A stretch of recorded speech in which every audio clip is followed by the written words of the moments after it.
Kanchana 4 shooting start అయిపోయింది, జరుగుతుంది. త్వరలోనే మేము ముందుకు రాబోతున్నామని చెప్పి ఆ రాఘవ లారెన్స్ గారి అన్న క్యారెక్టర్ చేస్తాడే ప్రతి సినిమాలో, ఆయనతో కలిసి ఒక పిక్ అయితే పెట్టాడు ఆయన రాఘవ లారెన్స్ గారు. సో ఈ పిక్ చూసిన తర్వాత నాకైతే ఫుల్ ఎగ్జైట్ అయ్యాను. మళ్ళీ అదే కాంబినేషన్, కోవే సరళ గారు, ఆ అన్న క్యారెక్టర్, ఆ వదిన క్యారెక్టరు, రాఘవ లారెన్స్ గారు, వీళ్ళు నలుగురు ఒక ఫ్యామిలీ అయిపోయారండి. ప్రతి సినిమాలో ఈ కాంచన సిరీస్ ఉన్నన్ని రోజులు, ఈ కాంచన సిరీస్ ఉన్నంత కాలం వీళ్ళే ఉంటారనేసి అయితే ఫిక్స్ అయిపోయాను నేనైతే. అలా అదే జరిగింది ఇప్పుడు.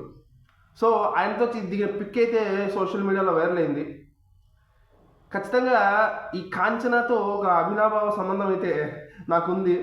ఆల్రెడీ ఇంతకుముందు నేను కాంచన వీడియో ఒకసారి ఫస్ట్ కాంచన వీడియో తీసినప్పుడు, అంటే 4 సినిమా అనౌన్స్ అయిందని చేసినప్పుడు నేను దాన్ని పంచుకున్నాను కూడా. ఏంటంటే ఈ సినిమా ఫస్ట్ టైం చూసినప్పుడు మా బ్రదర్కు నెక్స్ట్ రోజు జ్వరం కూడా వచ్చింది. ఆ విషయమే చెప్పాను అప్పుడు. ఆ వీడియో బాగా వైరల్ అయింది, అంటే దాదాపు 1K దాకా వెళ్ళిపోయింది వ్యూస్ అనేది. సో ఇప్పుడు షూటింగ్ అప్డేట్ రావడంతో నేను మళ్ళీ దీని గురించి వీడియో చేద్దాం అనుకున్నాను.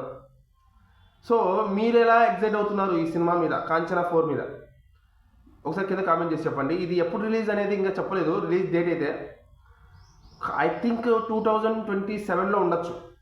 ఎందుకంటే ఈ సంవత్సరం అంతా షూటింగ్ జరిపి ఈ ప్రమోషన్స్ కార్యక్రమాలను చేసుకొని 2027లో రిలీజ్ అయితే అవ్వచ్చు. ఒకవేళ టైం బాగుంటే ఈ సంవత్సరం రావచ్చు, చెప్పలేదు, అది మన చేతిలో లేదు. సో చూద్దాం మరి ఎప్పుడు రిలీజ్ అవుతుందో. నేనైతే చాలా ఎగ్జైటెడ్గా ఎదురు చూస్తున్నాను. మీరు ఎలా చూస్తున్నారో కింద కామెంట్ చేసి చెప్పండి. జై హింద్.